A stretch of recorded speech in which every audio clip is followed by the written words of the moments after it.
Alors, une application du cours sur le dénombrement, c'est dans le cadre des tirages. Donc, par exemple, ici, j'ai une urne avec 10 jetons, 6 rouges et 4 bleus.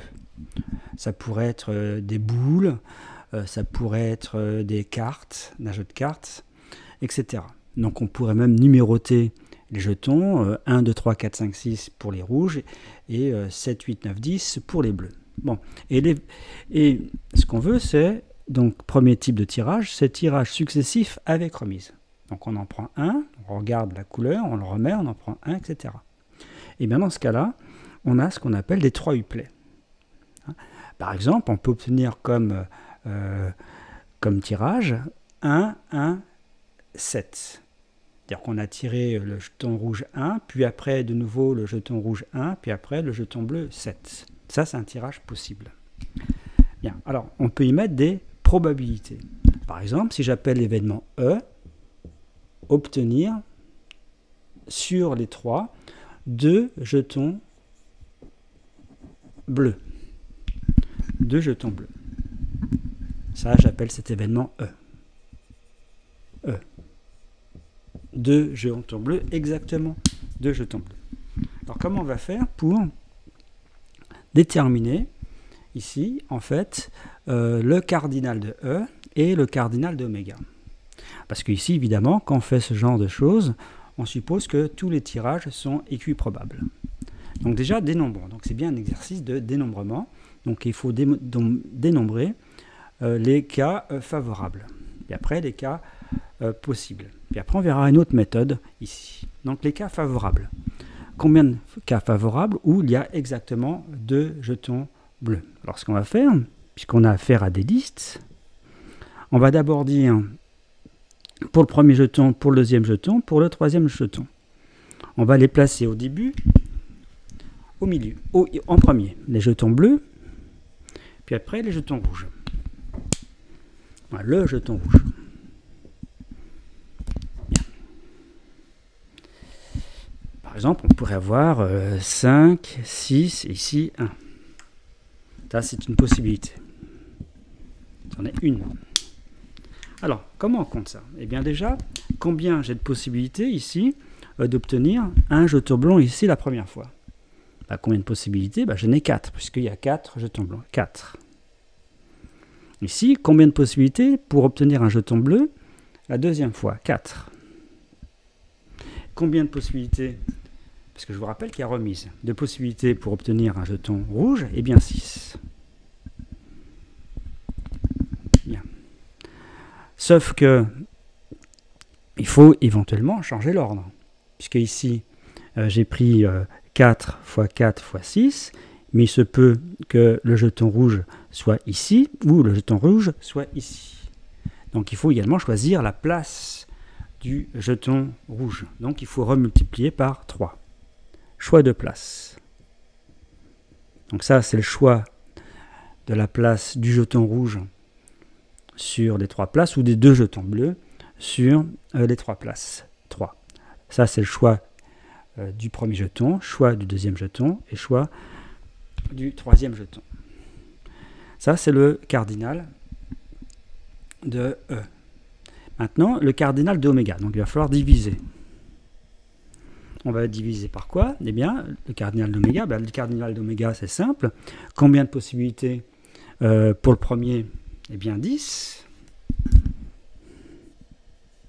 fois 10 fois 10.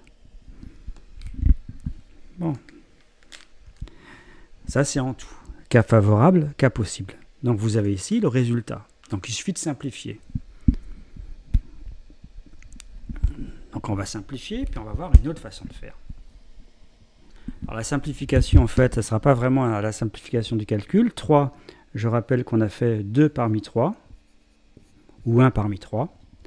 Et ici, les 2 4, je vais le rassembler ici, en disant que c'est 0,4 au carré, hein, c'est 4 dixièmes fois 4 dixièmes fois 6 dixièmes fois 0,6 puissance 1. Voilà ce qu'on trouve pour la probabilité d'obtenir exactement 2 jetons bleus. On trouve ça. Alors l'autre façon de raisonner, eh bien, c'était de dire qu'on avait un schéma de Bernoulli. Pourquoi on a un schéma de Bernoulli? Parce qu'on répète la même épreuve 3 fois de suite. Pourquoi c'est la même? Parce qu'on en tire, puis après, l'expérience d'après, c'est exactement la même, puisqu'on remet le jeton dans l'urne. Et donc le succès ici, ça va être tirer un jeton bleu. Un jeton bleu. Ça, c'est le succès dans le schéma de Bernoulli, et on veut la probabilité d'obtenir exactement 2 succès. Alors on pourrait dire que la loi de probabilité du nombre de succès, c'est la loi binomiale de paramètre 3. Alors, et la probabilité de succès, si j'appelle la probabilité d'un succès, petit p, donc la probabilité d'un succès sur un tirage, combien de chances a-t-on d'obtenir un jeton bleu? 4 sur 10, 4 dixièmes. Donc on a un schéma de Bernoulli de paramètre 3, 4 dixièmes. Et la loi du nombre de succès, c'est la loi binomiale de paramètre 3, 4 dixièmes. Et la probabilité d'obtenir exactement 2 succès, je rappelle la formule, c'est 2 parmi 3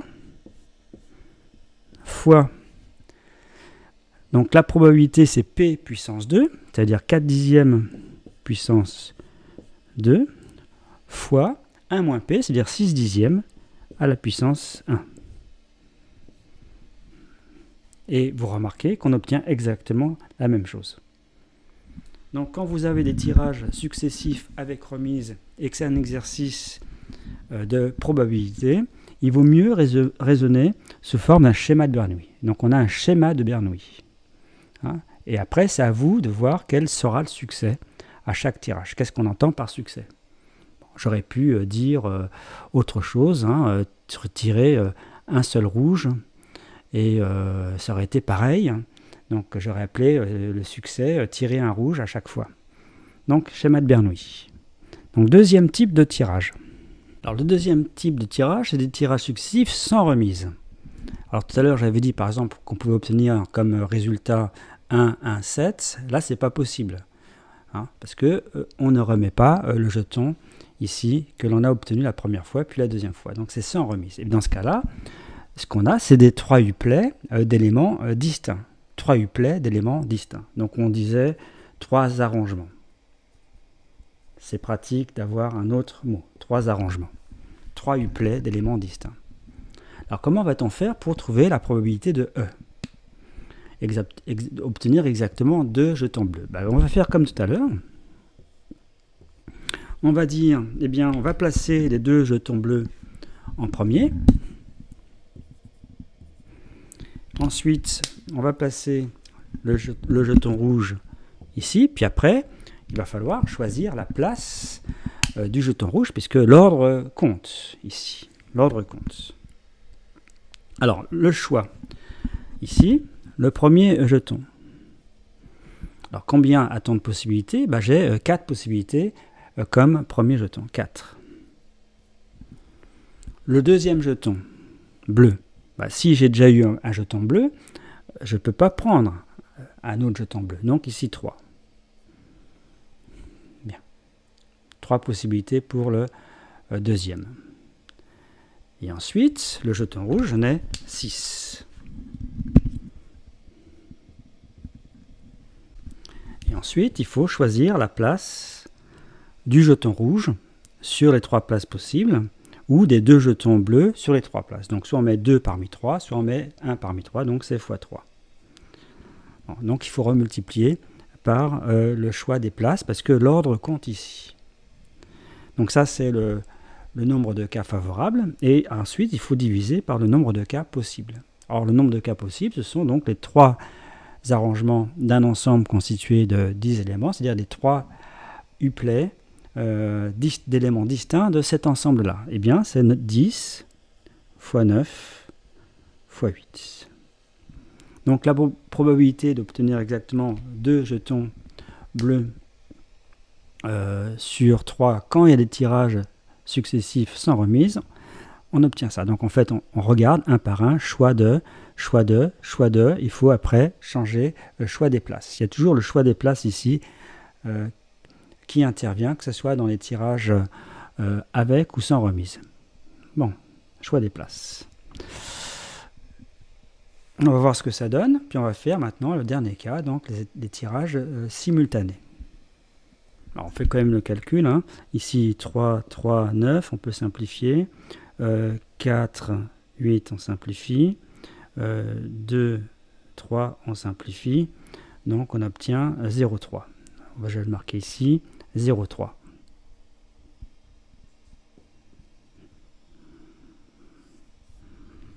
Maintenant, on va faire le cas des tirages simultanés. Donc, dans le cadre des tirages simultanés, eh bien, l'ordre ne compte pas. Bien. En fait, c'est-à-dire c'est comme si on avait des parties d'éléments. Donc ici, je refais le petit dessin. Donc ici, je peux mettre les 2 jetons bleus en premier. L'ordre ne compte pas. Qu'ils soient là ou ailleurs, c'est pareil. Donc là, il faut que je choisisse les jetons bleus. Donc je dois choisir 2 jetons bleus parmi 4. Donc 2 parmi 4. Ça, c'est le choix des 2 jetons bleus sur 4. Et là, j'ai un jeton rouge à choisir. Donc 1 parmi 6. C'est donc ça, c'est le cardinal de E, c'est le nombre de cas favorables. Et ensuite, il faut diviser par le nombre de cas possibles. Eh bien, c'est 3 jetons parmi 10. 3 jetons parmi 10. Donc, vous voyez, dans le cas des tirages simultanés, c'est un peu plus simple, puisque vous décomposez ici votre événement comme ça, vous regardez les conditions, puis après, vous choisissez. 2 parmi 4 pour les bleus, 1 parmi 6 pour les rouges et 3 parmi 10 pour le tout. Donc si on fait le calcul, ça me donne ici 2 parmi 4, c'est 6, fois 6, et 10 parmi 3, c'est 10 fois 9 fois 8, divisé par factoriel 3, c'est-à-dire divisé par 6. Donc ici, il faut que je remonte le 6 ici.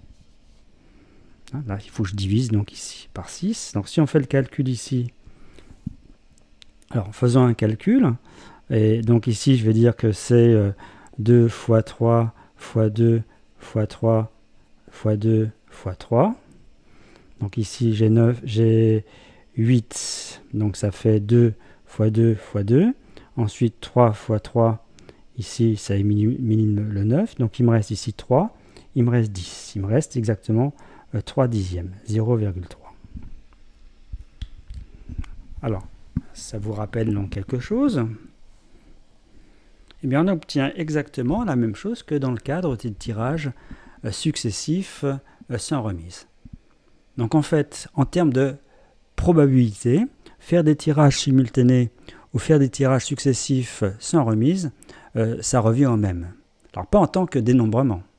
Hein, si on dénombre, c'est-à-dire si on garde le nombre de cas favorables ou qu'on regarde le nombre de cas possibles, ça ne revient pas au même.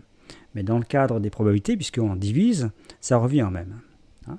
Donc vous voyez d'ailleurs, dans le cas des tirages simultanés, l'ensemble, le nombre de cas possibles, c'est 3 parmi 10, tandis que dans le cas des tirages successifs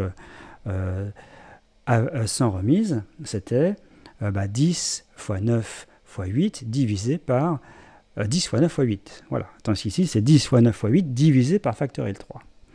Bien. Donc, tirage simultané ou tirage successif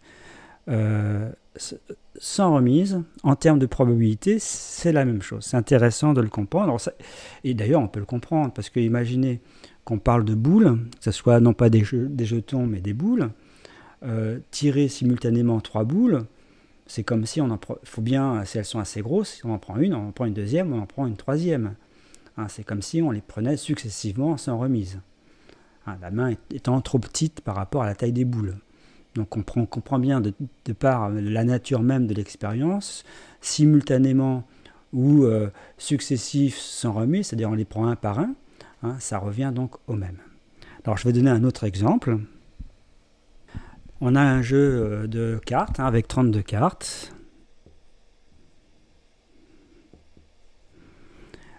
Et on sait que dans ce jeu de cartes, il y a par exemple 4 rois. Bon, et on pioche 8 cartes. On prend 8 cartes. Ça, c'est ce qu'on appelle une main. 8 cartes.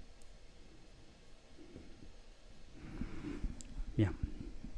8 cartes, et on va dire que ce sont des tirages simultanés ou des tirages successifs sans remise. On vous en donne une autre, etc. 8 comme ça. Et on veut par exemple la probabilité de l'événement tirer exactement 2 rois. 2 rois exactement.